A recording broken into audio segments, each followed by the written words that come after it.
My name's Jeff, and I was a cop for 30 years. Homicide mostly.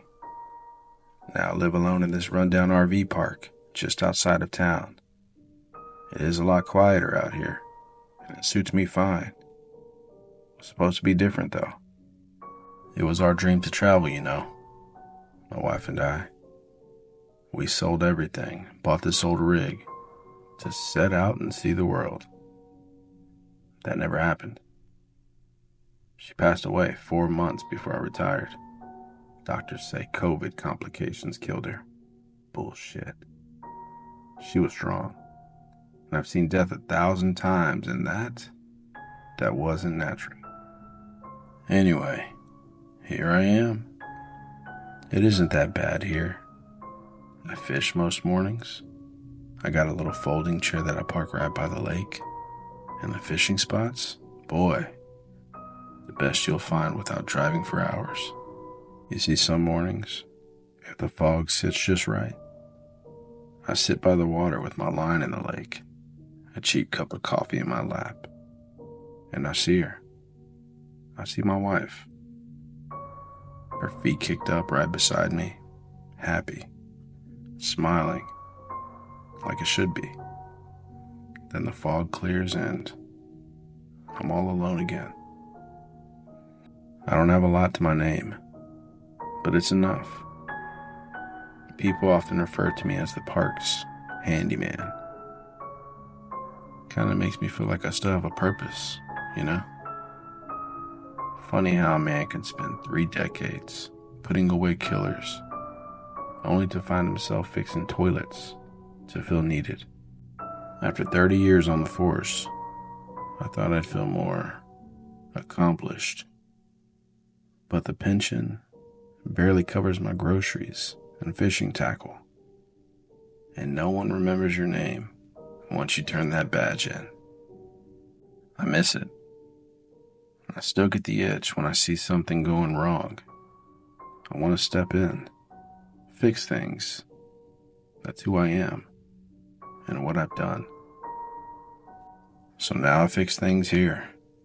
Busted pipes, oil leaks, and washers. People trust me, just like the policing days. I need that. So this is who I am.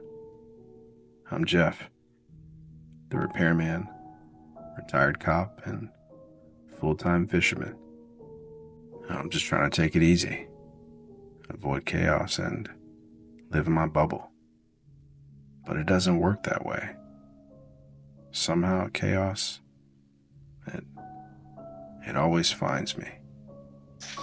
It was early Saturday morning in August, and I was helping Mr. Henry. He owns the place. We were fixing up some fencing that got wrecked in the last storm. He's old and tired, just like me. So I told him to head home. I only had a few more holes to dig. I was out on the far east side of the property. Nobody goes out there. The grass is waist high, thick with mosquitoes. I was finishing on my last hole when I hit something soft. I bent down and pulled out a small shoe. The pink laces, muddy, but still intact. It was a child's shoe.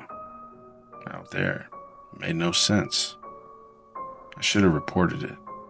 Hell, I know I should have. But I didn't. Don't ask me why. Some instinct told me to keep quiet. I tossed the shoe aside and I finished the job. Went home, cracked a beer, and watched the sunset. Just like nothing happened. Forgot all about it until that night. It was around 2 a.m. when I woke up. No dream, just wide awake. And then I heard it. Soft, deliberate. Right on my window. I got up, slipped on my Crocs, opened the door. Nothing. The air was heavy, like the fog didn't lift all the way up. I stood there, squinting into the dark. Didn't see a soul. but I felt something, like the air was watching me. I went back to bed, but I couldn't sleep. Something was tugging at me, like an old case left open. So I got dressed, grabbed my flashlight, and stepped outside. That's when I heard it. A whistle. Like someone was trying to be found. I froze. My flashlight flickered for a moment, then steadied. I followed the sound. The whistle led me past the fence line, deep into the overgrowth east of the property, where I found the shoe. But it didn't stop there. It guided me further, where the trees start to thicken and the moonlight barely touches the ground. That's when I saw her. A girl, or the outline of one. Pale, barefoot, maybe 8 or 9 years old. Her back was to me, and she didn't speak, just pointed and continued to walk. I stepped closer, heart pounding, and the air around her shimmered like heat on asphalt. Then she vanished. Gone. No sound, no trace. But I knew where to look. I walked to where she pointed, and sure enough, just past an old tree stump, I found something half buried under leaves and dirt. A child's shirt, ripped, soiled, and stained with what looked like dried blood. My gut twisted, and I dropped to my knees, brushing away the dirt. It was real, not a dream, not my grief playing tricks. I called the sheriff's office right then, told them who I was and what I found. They showed up within 30 minutes with dogs and a team. By sunrise, they found the rest. 15 feet from where I stood, in a shallow pit charred with old embers, they uncovered the remains of a child. Burnt, fragile, lost. The medical examiner said the bones likely belonged to a missing girl from a neighboring county. She vanished a few months back. No leads, no suspects, until now.